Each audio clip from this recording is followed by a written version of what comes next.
Well, tonight, government in a make-or-break meeting with Karpowership in a desperate attempt to prevent the shutdown of the power producing plant, which can plunge the nation into a massive load shedding. They've given us an ultimatum to pay 100 million immediately. And if they shut the plant, there will be a deficit of 450 megawatts minimum, and that will be massive. That will be significant load shedding. I'm meeting them with the finance minister on Friday. The first is to appeal to them that we're a new government. We have details as the energy minister reviews some IPPs have already started seizing Ghana's share of its oil to defray debts owed them. The Letasco guarantee of 170 million, that has also been drawn down. So now our oil that would have sold to generate revenue to grow the economy, they've had to take that oil in order to repay.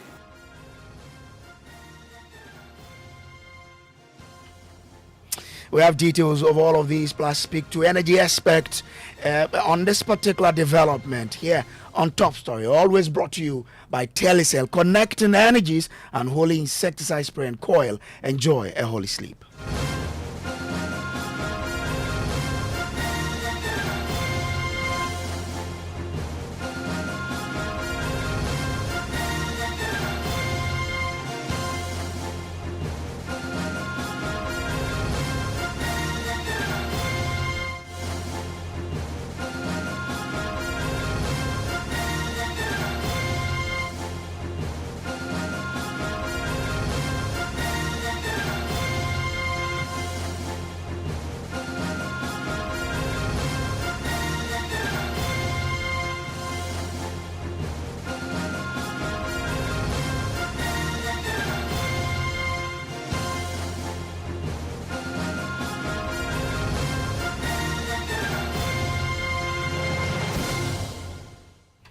Well, tonight, in a desperate attempt to prevent what could be a massive load shedding in the country, government has been in a make-or-break meeting with Karpowership to prevent a possible shutdown of the plant. Now, government is worried that if it does not succeed in preventing the power producer from shutting down due to debt owed the country can be plunged into doom so, because the plant, as we know, provides the country with some 450 megawatts of power. Now, Minister of Energy John Jinapo has revealed this to Evans Mensah on PM Express. They've given us an ultimatum to pay 100 million immediately. Immediately? Immediately. I mean, immediately as in today? No. And if you don't pay the $100 million? They'll shut the plant. And if they shut the plant, there will be a deficit of 450 megawatts minimum. Massive. That will be significant load shedding.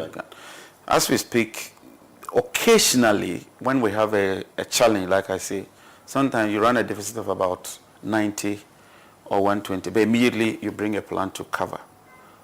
And even with that, you hear people complaining. So you can imagine if you lose 450. Can you fix that? Can you avert that? I'm meeting them with the finance minister on Friday. The first is to appeal to them that we're a new government. We need some time. Maybe finance minister may be able to come up with some money, even if we can't do the 100. But we also want to renegotiate their terms with them. They are the only company that has so far, let me not use the word refuse, that have so far not been able to agree on some renegotiated terms with government. All the IPPs have agreed. So I want to make a passionate appeal to Ohan that look, we brought you into this country, and I think that being in government, they should play ball with us. If they shut the plant, we'll have load shedding. But it means there will be no power to sell. It means they won't get the money at all. Because at least it's better to pay what we are paying now. And since we came, you can check from the industry players. I've insisted that we adhere to the cash water for mechanism. I've gone to cabinet. I've given directives. We're now operating a single treasury account. So all the monies ECG collect goes into one account. Have you closed all their 80-plus accounts? I've closed them. The banks are not happy. They've been complaining. They've gone reporting. Every single one of them? Almost every account that I know of. That's a possibility. You're leaving the possibility that there are some you don't know. I'm minister. I sit here as minister. I ask for information. ECG gives me the information and I give the directive. So to the best of my knowledge, every account that ought to be closed has been closed. You were certain on Friday, after the appeal, you can come up with some arrangement that should give you some reprieve at least, until you can find 100 million for them. I'm very hopeful. I'm very hopeful that we'll find a solution. It's not easy. It's tough. This is what we've inherited. But we have to deal with it. And as a government, you inherit the assets, you inherit the liabilities, you inherit the positive, you inherit some of the negative. Now, we're keeping an eye on this particular meeting, which would, of course, determine whether or not this Karpowership plan will still contribute the 415 megawatt of power to the country or not. But this is coming at a time where we are being told that some of these independent power producers have begun already seizing Ghana's share of its oil in order to sell to defray debts owed them. Now, this is Ghana's Energy Minister, John Jinapo, again. And as you can see, these are the debt portfolio. Asogli, 297 million. That's what you're Senate, 220 million. Yes. Sen Power, 423 million. Car Power, 371 million. If you add all of them, 1.7 billion US dollars. That's what we've inherited. And how much of this have you paid since you took it? So far, we've paid NGAL some money. I think we've given them about 30 million. We are meeting Car Power on the 2nd with the finance minister to see if we can get some money for them. We've paid WAPCO some money because when we came, they had blocked part of the pipeline. They've opened it. And as a new government, you need to mobilize resources. They've even drawn down on the World Bank guarantee, the partial risk guarantee of 500 million. Already? It's been drawn to 50 million. When was that withdrawn? It was withdrawn before we took office. The Letasco guarantee, about 170 million, that has also been drawn down. So now our oil that would have sold to generate revenue to grow the economy, they've had to take that oil in order to repay. Was that part of the agreement we signed with them that if you are not to pay, they can rely They'll on take the our oil. Yes. Oil revenue? That is it. How are they accessing it? I mean, how does it work exactly? They take the oil, they sell it. Oh, so they use the money. the oil we are entitled to, They lift it. they lift it, They lift sell, it and sell. and then they would knock off what? Yes. But you see, we've done the first quarter, so we now appreciate and have a full overview of the challenges. How many have they lifted so far? I can check, but I think what I checked, they take In value terms, I maybe? think 4 a year. About 4 a year. And if you sort of spread it over by 4 quarters, they should have lifted one already in the first quarter of this Yes, year. yes. And So do you it's know how much that affecting comes out to? revenues. Because that means opportunity cost for you. Yes. They lift, you have less in your account. Yes, and some could hit about $70 million. That can be used for something very, very critical. But my vision now, and the vision of the ministry now, is solutions.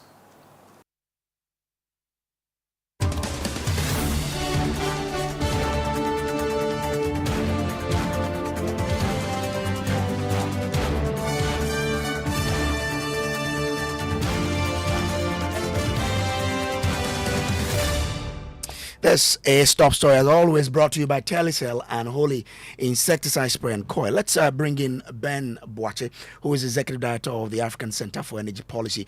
He's joining us via Zoom. Ben, I'm grateful to you for joining.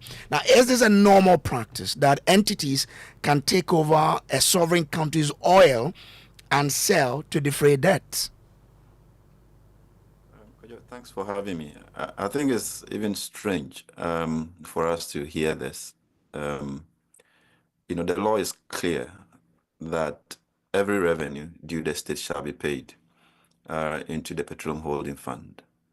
And there are also prohibitions for collateralization and any encumbrances. So I'm surprised that anybody will go and sign an agreement with whoever, and as part of that agreement, waive the rights or the legal provisions that bars, any encumbrances and allow, Letasco to take the oil because they're the ones who are actually trading it.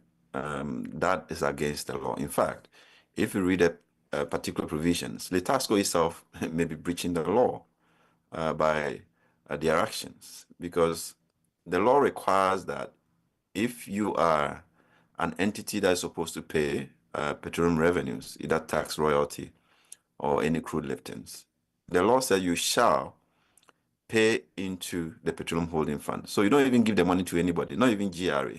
All you give to GRA are receipts to indicate that you have paid for them to verify the payments. To the extent that anybody will go and sign, an agreement that allow the revenues to be encumbered, I think it's illegal to begin with. Is there a possibility that it could have been done because of the times we found ourselves in? We needed to ensure that our country does not go back to the days of doom, so as we were all talking about. Litasco is just one player in that space. They supply essentially liquid fuels, and I think under the old regime, I don't know whether they are still doing it. They supply liquid fuels, and the agreement they had was to give them preferential treatments for the supply of liquid fuels for power generation. And if you have that right, and also it gives you the room to trade our oil and make money off it, you go to the extent of also encumbering the oil that we produce and give to you to trade. I think they actually gone too far in this, and maybe those who signed the agreement allowed it to happen, and they also did not check their responsibilities under the laws of Ghana for getting into such a contract. So if you do that, what it then means is that anybody who owes Ghana tax revenue can decide that for any transaction that the state may owe them, they can, instead of paying taxes, net it off. We'll end up not having tax revenue to begin with. The country is structured with many institutions playing different roles. There's a tax authority whose role it is to actually ensure that revenues are collected when due. It's not for any politician in any department, agency, or ministry to undermine that function of the tax authority to collect revenue because they think government may default in action in a particular contract that they might have entered into with one party. So it's illegal to actually state it clearly for that to have happened. And Okay. I'm hoping that the minister would avert his mind to that illegality and remedy it. Okay. The petroleum law ensures that revenues are properly appropriated. A certain formula applies for future generations for a component to smoothing the budget in times of difficulty, and then a component goes to support the budget. If you take it upstream or prevent it from going through the budget, what you have done is that the portion that should have gone into the heritage fund will not go. The portion that should have gone into savings for turbulent times through expenditure smoothing wouldn't happen. So somebody has deliberately decided that the laws of Ghana will not be respected in that grave manner. And I think we have to take it seriously. And this is where maybe citizens and those of us watching sometimes also fail. We wait for resources to be mismanaged in this manner. And then we wake up one day to say that we have not benefited from the extraction of the resources. But it's the law that says that put the money into a particular use so that people can see the impact of the oil that is being extracted. And then somebody decides that he will collateralize the stream, and then the revenue doesn't even come for development altogether because of certain misbehavior and non-compliance with other contract terms. And we allow that to happen. The entire resource governance, it's abused. Okay. So Let me bring in the former Deputy Minister of Energy, Andre Japamesa, into this discussion to help us understand what really the issues are. Now, I'm grateful to you for joining here. Why will Ghana enter an agreement that guarantees an IPP or a player in that sector the opportunity to take our oil because we probably owe them? Well, let me say good evening to cherished viewers and listeners. I've been taken completely aback by the statements that were made by the minister, and it's not surprising that Ben is arguing or making his point the way he is, because I'm not so sure whether he, as a civil society player in the oil and gas space, will not be aware if indeed the government of Ghana has collateralized the oil. You push it. Ben, if any such action has indeed and in fact taken place or did take place under the government of His Excellency Government-Karpowership, So I don't know where the minister is coming from with this information about collateralization of our oil and IPPs taking our oil to pay obligations that are owed to them. I don't know where it comes from. What I know is that there is some guarantee that Letasco has issued to back payments of invoices that government owed Karpower. In 2023, that guarantee was renewed, and Letasco issued that guarantee for meeting the obligations of Karpower, or Government of Ghana's obligations to Karpower. GMPC initially intended to borrow some money as part of that entire transaction, but that was discontinued, and Exploco rather took some $250 million from Letasco, and then Letasco proceeded to issue the guarantee of, I believe, $120 million to back the Karpower transaction. That is what they are being paid for through the lifting of Exploco's share. Remember that during His Excellency Nana Addo Dankwa-Akufo-Addo's tenure, we increased our stake in the oil field, Jubilee field, by the acquisition of some 7.5% as part of the transfer from, I believe, cost. Ben, remind me, excuse me, but there was a transaction, right? And Adako was leaving, and Cosmos was buying their shares. Yes. So Government of Ghana, as part of the transaction, acquired some 7.5 that was held by JOHL. That share was subsequently transferred to Exploco. So it's on the back of the Exploco share that debt was contracted, which was duly approved by Parliament in 2023. And so I don't know what the minister is talking about with respect to GMP's, I suppose, share that is being used to collateralize anything. So you're saying that the lifting is not as a result of a debt we owe, but that's an arrangement we entered into with Letasco. Letasco, yes, certainly. And indeed, the management of our oil revenues is governed by law. There is actually a public interest PIAC, right, that oversees the management of our resources, if you like, or monitor the expenditures and revenues that come in. I've not seen any PIAC reports that have faulted the Akufo-Addo government for doing anything untoward. So these liftings. So for the minister to come out in the manner that he did has created more confusion, and I believe that you guys have to call on him to provide further and better particulars as regards what he's talking about, because indeed and in fact, I'm confused as to what really the minister was seeking to say. So do revenues from these liftings get paid into the Petroleum Holding Fund? Yes, GMPC share, which is Government of Ghana shares, certainly go to the Petroleum Holding Fund. So that of Letasco does not come in. They keep theirs. Is that what it means?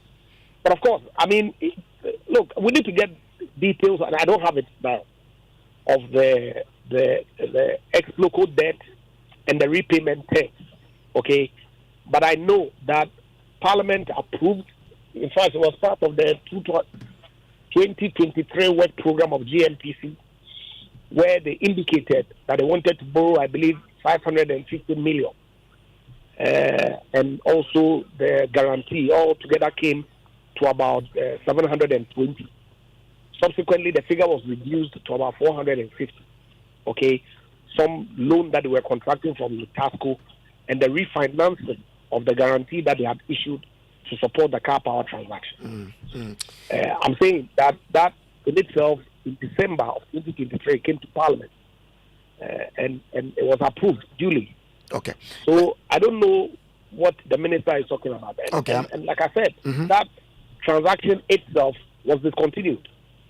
However, Exploco, which was a beneficiary of the JOHL shares that we acquired, borrowed some money from Letasco and was using part of its lifting okay, to repay that obligation. Okay. Let me That's as far as I know. let me bring in Dr. Steve Manteo here. He's followed the oil and gas upstream sector for quite some time since it came. In fact, he's served in PIAC before. Doc, from what is happening, where do you see us heading? Well, thank you very much, Kojo. There's a lot of issues and this development that needs to be clarified. In the news item that I heard said the IPPs have started seizing our parcels of crude. That's what we owe them. If that is correct, then it sounds a bit weird and very concerning for a number of reasons. One, the IPPs are not parties to any of our petroleum agreements. So you ask yourself, on what basis would they be lifting crude upstream? More so, to the best of our knowledge, they have not secured any judgment that assigns them that right to lift our share of crude on our behalf. Again, it is important to point out that the off-taker of the power they produce is ECG, a limited liability company, a legal entity that can sue and be sued. And so far as I know, our crude oil is not part of ECG's assets. And so I don't see how they can be encumbered in the transaction between ECG and IPPs.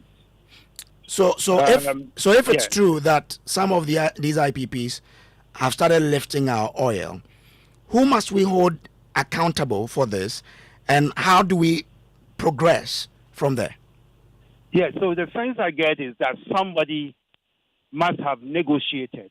It sounds more to me like a negotiated settlement, which, as Bembuache pointed out, is in complete violation of the Petroleum Revenue Management Act.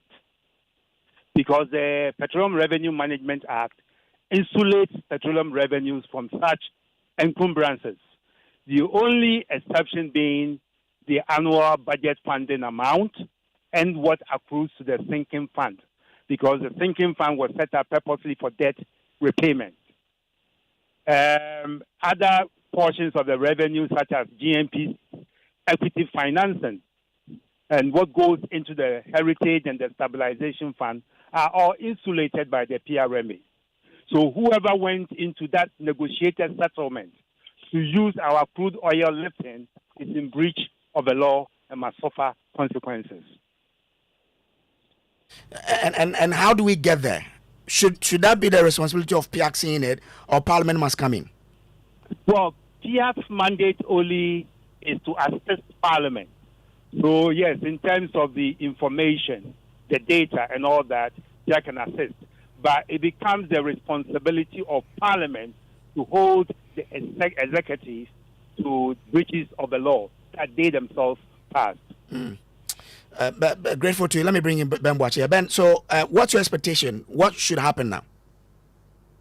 I think some clarity is important. I think it's not IPPs that have encumbered the revenue, as the minister said. I think the miscommunication stems from there. It's Letasco. Letasco lifts our oil and trades it. So they lift it from the production platform on behalf of GNPC. And as part of that transaction, GNPC took a loan, which was used to procure light crude oil and HFO for power generation. So that is where the power sector actually comes in.